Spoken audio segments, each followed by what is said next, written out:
तेज बारिश हो रही थी। शाम के 4 बज चुके थे। 10 साल का राजू भीगा हुआ स्टेशन पर खड़ा होकर चिल्ला रहा था, चाय, गरम चाय। गरम चाय। वो पूरी आवाज से पुकार रहा था। कोई उसे देखता ही नहीं था।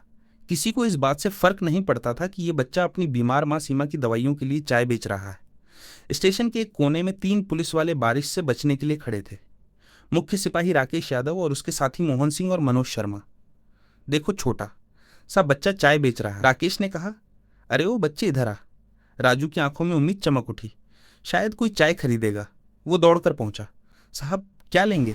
चाय, मोहन गरम ने चाय। पूरी केतली उठा ली। एक और देना। तीनों ने आराम से चाय पी। राजू चुपचाप देखता रहा। फिर उसने हिम्मत करके पूछा, साहब पैसे? तीनों जोर से हंस पड़े। हम पुलिस हैं, हमसे पैसे मांग रहा है। साहब मेरी माँ बहुत बीमार है, दवाई के लिए पैसे चाहिए। राकेश का चेहरा तमतमा उठा। अब भी बक रहा है, चल भाग यहां से। अरे चलो यहाँ साहब से, आधे पैसे जल्दी ही दे उठ। दीजिए। बस इतना कहना था कि राकेश उसकी छाती पर लात मार दी। राजू जमीन पर गिर पड़ा। मोहन ने उसके कान पर थप्पड़ मारा। फिर दिखा तो जेल में डाल दूंगा। पास खड़े एक चाय वाले ने हिम्मत करके कहा, साहब बच्चा है, इसके पैसे दे दीजिए। उसकी भी पिटाई हो गई। हिम्मत कैसे हुई बोलने की? इसे पकड़ो, जेल में डाल दो। तू भी जेल जाना चाहता है या भागेगा? डर से राजू रोता हुआ वहां से भाग गया।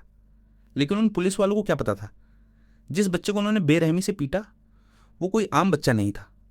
वो जिले के सीनियर जज सुनील मेहता का खोया हुआ बेटा था। राजू बेटा, 8 साल पहले जब राजू सिर्फ 2 साल का था, वो एक मेले में अपने पिता से बिछड़ गया था। उस दिन से जज मेहता ने हर जगह उसे ढूंढा, लेकिन बेटा नहीं मिला। जिस औरत को राजू माँ कहता था वो उसकी जन्म देने वाली माँ नहीं मिल थी। जाएंगे बेटा। 8 साल पहले रविवार का दिन था। जज सुनील मेहता अपने 2 साल के बेटे राजू को लेकर शहर के बाहर लगे वार्षिक मेले में गए थे। रंग बिरंगी दुकानों, खिलौनों और मिठाइयों से भरा मेला था। राजू हर चीज देखकर खुश हो रहा था। जज एक खिलौने की दुकान पर रुके। बस कुछ ही पल, और वही पल उनकी जिंदगी का सबसे लंबा इंतजार बन गया। उधर मेले की दूसरी ओर एक गुब्बारे वाला खड़ा था। लाल नीले पीले गुब्बारे हवा में ऐसे लहरा रहे थे मानो किसी को बुला रहे हो। 2 साल के राजू को लगा जैसे वे उसी से बातें कर रहे हो। नन्हे कदम अपने आप उस ओर बढ़ने लगे। बच्चे को क्या पता था कि हर कदम उसे अपने पापा से और दूर ले जा रहा है। उधर सुनील मेहता अब भी खिलौनों में खोए थे। उन्हें लगा बच्चा पास ही होगा। बेटा ये कार कैसी है? उन्होंने पीछे मुड़कर पूछा। उन्हें लगा शायद बच्चा दुकान के किसी कोने में छुप गया होगा। राजू बेटा कहाँ हो? वो एक दुकान से दूसरी दुकान भागने क्या लगे। आपने 2 साल का बच्चा देखा है? क्या आपने नीली 2 साल शर्ट का में 2 बच्चा साल का देखा बच्चा है? देखा है? मेले के अधिकारियों को खबर दी गई। पुलिस को फोन किया गया। घोषणाएं हुई, लेकिन बच्चा नहीं मिला। उधर नन्ना राजू गुब्बारे वाले के पास जा पहुंचा था। गुब्बारे वाला एक बूढ़ा आदमी था। उसने देखा कि छोटा सा बच्चा अकेला खड़ा है। आंखों से आंसू बह रहे हैं। बेटा तुम्हारे पापा कहाँ हैं? उसने प्यार से पूछा। राजू बोल नहीं सकता था। बूढ़ा आदमी समझ नहीं पा रहा था कि क्या करें। तभी पास में चाय की छोटी सी दुकान चलाने वाली औरत ने यह दृश्य देख लिया। सब उसे सीमा माँ कहते थे। क्या बात है भाई साहब? सीमा माँ ने पूछा। बच्चा खो गया लगता है, माँ बाप कहीं नहीं मिल रहे, रात हो गई है। उन्होंने कहा कल फिर ढूंढेंगे, आज इसे मेरे घर ले चलते हैं। गुब्बारे वाले को भी यही ठीक लगा। सीमा माँ राजू को अपने साथ घर ले गई। उसे खाना खिलाया, अपने बिस्तर पर सुलाया। उसके सिर पर हाथ फेरते हुए खुद से बोली, कल इसके माँ बाप मिल जाएंगे। लेकिन कल कभी नहीं आया। इधर राजू बड़ा होने लगा। सीमा माँ ने उसे पढ़ाने की कोशिश की, अच्छे संस्कार दिए। राजू जानता था सीमा माँ उसकी असली माँ नहीं है, फिर भी उसके लिए वही सब कुछ।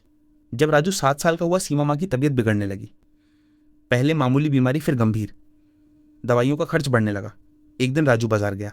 वहां एक चाय वाले से मिला। चाचा मुझे काम चाहिए। चाय वाला हैरान हुआ। इतनी छोटी उम्र में राजू ने अपनी कहानी सुना दी। चाय वाला कुछ देर चुप रहा, फिर बोला, ठीक है बेटा, मेरी चाय बिछाकर जो पैसे मिले आधे तेरे आधे मेरे। राजू खुशी से उछल पड़ा। अब वो स्टेशन बाजार और सड़कों पर चाय बेचने लगा। जो पैसे मिलते उनसे सीमा माँ की दवाइयां लाता। सीमा माँ का सीना गर्व से भर जाता। कितना समझदार है। इसका दिन राजू के लिए सबसे बुरा था। पुलिस वालों ने उसे पीटा, चाय पी पैसे नहीं दिए। अब वो किस मुंह से माँ के सामने जाएगा? कैसे? पूरा शरीर दर्द से टूट रहा था। सीमा माँ बिस्तर पर लेटी दरवाजे की ओर टकटकी लगाए बेटे का इंतजार कर रही थी। बाहर कदमों की आहट सुनते ही वो उठ बैठी। बेटा ये क्या हाल बना लिया है? माँ आज कुछ गलत लोगों से सामना हो गया। उसने एक एक बात बता दी। कैसे पुलिस वालों ने उसकी चाय पी ली, पैसे नहीं दिए और फिर बेवजह मारपीट की। जिस वक्त राजू स्टेशन पर पिट रहा था उसी वक्त वहां एक और शख्स मौजूद था, दीपक पांडे। वो एक स्थानीय न्यूज चैनल का रिपोर्टर था। किसी दूसरी खबर के लिए स्टेशन आया था, लेकिन जो उसने देखा उसने उसे अंदर तक हिला दिया। 3 पुलिस वाले, एक 10 साल का बच्चा, चाय छीनी जा रही थी। फिर थप्पड़, धमकी। दीपक ने बिना सोचे कैमरा ऑन किया और सब रिकॉर्ड कर लिया।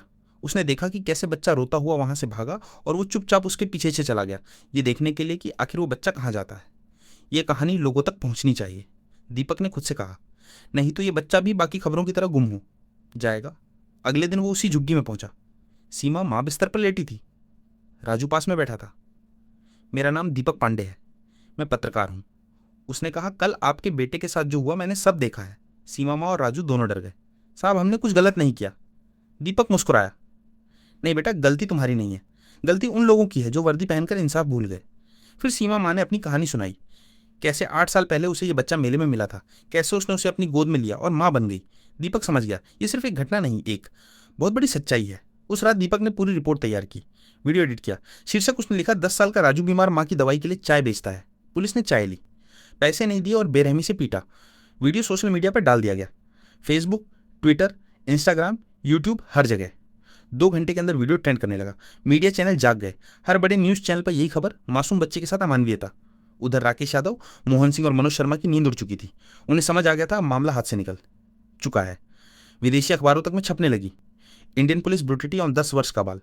उसी रात हजारों किलोमीटर दूर जज सुनील मेहता एक अंतर्राष्ट्रीय न्यायिक सम्मेलन में शामिल थे। स्टाफ ने उन्हें वीडियो दिखाया। पहले तो उन्होंने गुस्से से कहा, यह कैसी बर्बरता है, एक बच्चे के साथ ऐसा व्यवहार। लेकिन जैसे जैसे वीडियो आगे बढ़ा, स्क्रीन पर सीमा माँ कह रही थी, ये मेरा बेटा नहीं है, ये तो मुझे मेले में मिला था।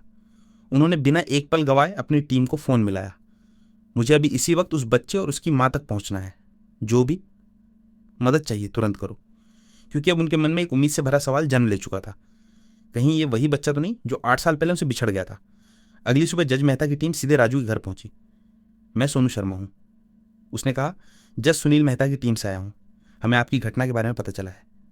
ये सुनते ही सीमा माँ और राजू दोनों घबरा गए। साहब, हमने कुछ गलत ये नहीं तुम्हारा किया। घर है? जी साहब। राजू डरते तुम्हारे डरते माता बोला। पिता हैं? सोनू ने तुरंत उसे भरोसा दिलाया, नहीं बेटा, गलती तुम्हारी नहीं है, गलती उन लोगों की है जो वर्दी पहनकर इंसाफ भूल गए। फिर उसने कहा, जज साहब बहुत नाराज हैं, उन्होंने साफ आदेश दिया है, आपकी पूरी मदद की जाएगी। सोनू की नज़र सीमा माँ पर गई। वो बहुत कमज़ोर लग रही थी, सांस भी ठीक से नहीं ले पा रही थी। उसने तुरंत जज मेहता को फ़ोन किया, सर, माँ की हालत गंभीर है। फ़ोन के उस तरफ से बिना देर किए जवाब आया, उन्हें तुरंत शहर के सबसे बड़े अस्पताल ले जाओ। सीमा माँ को शहर के सबसे बड़े निजी अस्पताल में भर्ती कराया गया। पूरे चेकअप के बाद डॉक्टरों ने बताया मरीज की हालत नाजुक है, तुरंत इलाज शुरू करना होगा। बिना किसी देरी के इलाज शुरू हुआ। उसी दौरान जज सुनील मेहता का एक और आदेश आया, उन तीनों पुलिस वालों पर तुरंत कार्रवाई होनी चाहिए और कुछ ही घंटों में राकेश यादव, मोहन सिंह और मनोज शर्मा सस्पेंड कर दिए गए। सोनू शर्मा रोज अस्पताल आता, सीमा माँ का हाल पूछता, दवाइयों की जानकारी लेता। जज साहब का कहना है वो हर बार कहता कि आपको किसी चीज़ की कमी नहीं होनी चाहिए। इन्हीं मुलाकातों के दौरान सोनू ने सीमा माँ से राजू के बारे में और पूछा, आंटी जी ये बच्चा आपको कैसे मिला था? सीमा माँ की आंखें नम हो गईं। उन्होंने 8 साल पुरानी कहानी दोहरा दी।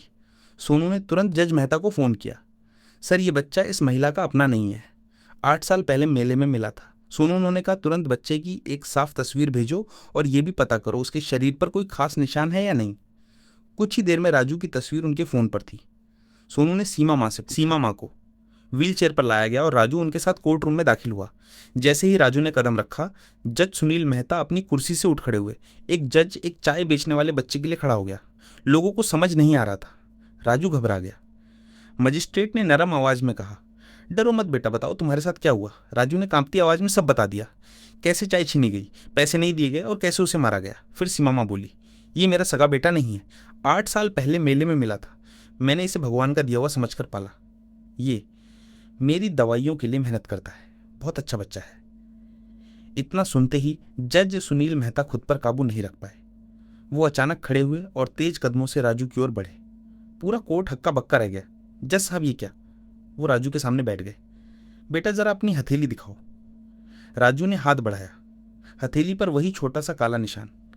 फिर उन्होंने उसके माथे की ओर देखा, वही छोटा सा तिल। जज ने राजू को सीने से लगा लिया। बेटा मैं तुम्हारा पापा हूं, 8 साल से तुम्हें ढूंढ रहा था। राजू भ्रम में था। लेकिन मेरे पापा तो सीमा माँ रोते हुए बोली, बेटा यही तुम्हारे असली पापा हैं, मैंने तो बस तुझे पाला है। पूरा कोर्ट भावुक हो गया। जज सुनील मेहता ने सबको बताया, 8 साल पहले मेले में मेरा बेटा खो गया था, आज मुझे मिल गया। फिर वो सीमा माँ के पैरों में झुक गए। आपने मेरे बेटे को अपनी जान से भी ज़्यादा प्यार दिया, मैं आपका कर्ज कैसे चुकाऊं? सीमा माँ सिसक पड़ी, बेटा ही मेरी जिंदगी है। जज साहब ने उनका हाथ थाम लिया, अब आप भी मेरी माँ हैं, हम सब साथ रहेंगे। उधर तीनों पुलिस वालों के चेहरों की रंगत उड़ चुकी थी। अब उन्हें समझ आ चुका था जिस बच्चे को उन्होंने पीटा था वो किसका बेटा है।